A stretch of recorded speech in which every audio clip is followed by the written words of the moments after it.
Hi, everyone.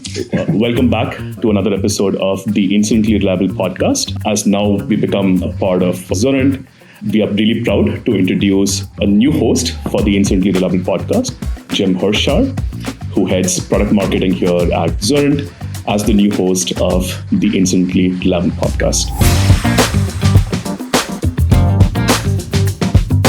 So it's funny, there's this old saying, it goes something like this: the more things change, the more things stay the same. And with that in mind, I'd love to talk through with you a little bit about your journey with starting Zenduty. I don't know the story yet. When we looked at the sort of universe of problems that needed to be solved, incident management was something that came to us naturally. While there were some solutions that helped you manage incidents reasonably well, none of the solutions in the market took it to the next level. Yeah, the traditional needle in the haystack issue. Observability tools are wonderful, but they flood you with too much information, right? So filtering is very difficult.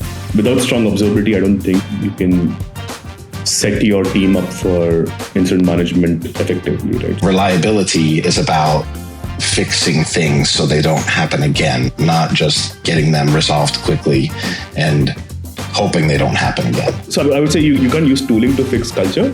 I think that is top down.